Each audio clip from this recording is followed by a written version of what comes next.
دوستو، آپ سن رہے ہیں اسلامی کہانیاں۔ اس چینل پر جو بھی وائس سننے کو ملے گی وہ حقیقتیں مبنی اور سچے واقعات ہوں گے۔ کوئی بھی ایسی کہانی جو من گھڑت اور جھوٹ پر مبنی ہو وہ اس چینل پر نہیں سنائی جائے گی۔ دوستو، 13ویں صدی ہجری کے وسط کا واقعہ ہے، جب ہندوستان میں انگریزوں کی حکومت تھی۔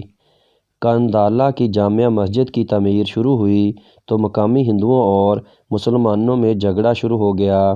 یہ جھگڑا مسجد سے متصل ایک زمین کے بارے میں تھا۔ مسلمان اس زمین کو مسجد کی ملکیت قرار دے کر مسجد میں شامل کرنا چاہتے تھے، اور ہندوؤں کا اصرار تھا کہ یہ قدیم مندر کا حصہ ہے۔ جھگڑا بڑھا تو معاملہ عدالت میں پہنچا اور کئی سال تک اس کا مقدمہ چلتا رہا۔ مجسٹریٹ انگریز تھا۔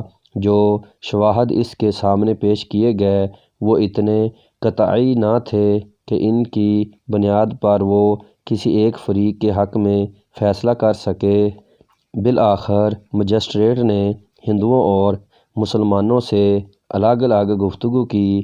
انہوں نے مسلمانوں سے کہا، کیا تمہاری نظر میں کوئی ایسا ہندو ہے جو یہ گواہی دے کہ یہ زمین مسجد کی ملکیت ہے؟ اگر تم کسی ایسے ہندو کا نام بتاؤ تو میں اس کے بیان پر فیصلہ کر دوں گا۔ مسلمانوں نے کہا کہ ہم کسی ایسے ہندو کا نام نہیں بتا سکتے، یہ ایک مذہبی معاملہ ہے اور ہم کو کسی ہندو نہیں بلکہ ایسے شخص کی ضرورت ہے جو مذہبی معاملے میں جانبداری کے بغیر بلکہ سچ بات کہے اور یہ گواہی دے کہ یہ زمین مسجد کی مالکیت ہے۔ اس کے بعد مجسٹریٹ نے ہندوؤں کو بلایا اور کہا، کیا تم کسی ایسے مسلمان کا نام بتا سکتے ہو جو تمہارے دعویٰ کی تصدیق کر دے اور یہ گواہی دے کہ یہ زمین مندر کی ملکیت ہے؟ اگر تم کسی ایسے مسلمان کا نام بتا دو تو میں اس کے بیان پر زمین کا فیصلہ تمہارے حق میں کر دوں گا۔ ہندوؤں نے باہم مشورہ کیا۔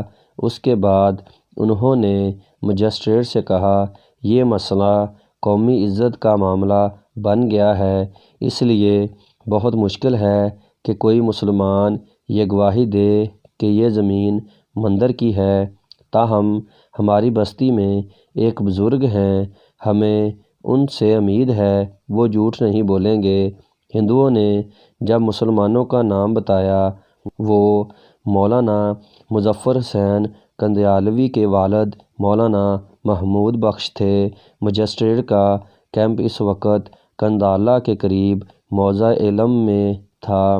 اس نے فوراً مولانا محمود بخش کے ہاں پیغام بھیجا کہ کچہری پہنچ کر متعلقہ مسئلے میں اپنا بیان دیں۔ مجسٹریٹ کا بھیجا ہوا آدمی جب مولانا کے پاس پہنچا تو انہوں نے کہا، میں نے قسم کھائی ہے کہ فرنگی کا منہ کبھی نہیں دیکھوں گا۔ مجسٹریٹ نے دوبارہ اپنا چپڑاسی بھیج کر کہلوایا کہ اس کا انتظام رہے گا کہ میں یا کوئی دوسرا انگریز آپ کے سامنے نہ آئے۔ آپ مہربانی کر کے تشریف لائیں، کیونکہ آپ ہی کے بیان پر ایک مقدمہ کا فیصلہ ہونا ہے۔ اس نے مزید کہلوایا کہ آپ کی مذہبی کتاب قرآن مجید نے یہ حکم دیا کہ کسی معاملے میں کسی کے پاس گواہی ہو تو وہ اس کو پیش کرے، وہ ہرگز نہ اس کو چھپائے۔ اب مولانا محمود بخش کندھالوی مجسٹریٹ کی عدالت میں تشریف لائے۔ مجسٹریٹ خیمے کے اندر دروازے کے پاس بیٹھ گیا۔ مولانا دروازے کے پاس باہر کی طرف کھڑے ہو گئے۔ مسلمانوں اور ہندوؤں کی بڑی تعداد خیمے کے باہر جمع تھی۔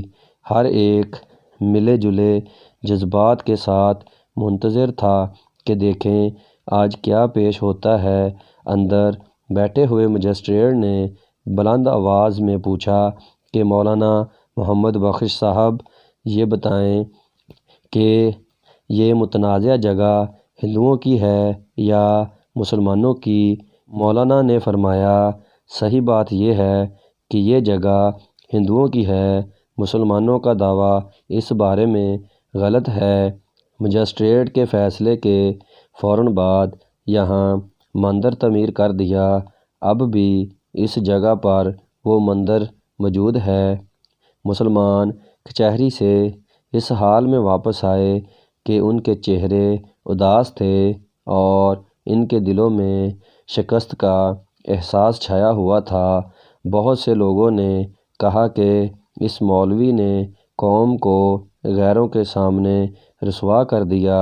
مسلمانوں کو معلوم نہ تھا کہ قانون کی عدالت کا فیصلہ اگرچہ ہو چکا ہے مگر اخلاق کی عدالت کا فیصلہ ابھی باقی ہے۔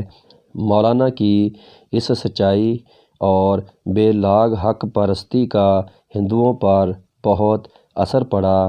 وہ مولانا کی سچائی کے واقعے میں اس دین کی سچائی کو دیکھنے لگے جس نے ان کے اندر یہ زبردست قوت پیدا کی کہ وہ ایک نہایت نازک قوم معاملہ میں بھی انصاف سے نہیں ہٹے۔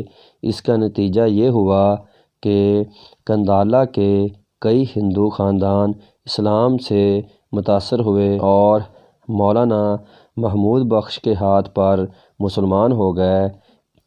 ان 9 مسلم خاندانوں میں ایک گھرانہ 1947 تک قندھالہ میں موجود تھا جو تقسیم کے وقت پاکستان آ گیا۔ مسلمان اپنا مقدمہ ہار گئے لیکن اسلام اپنا مقدمہ جیت گیا۔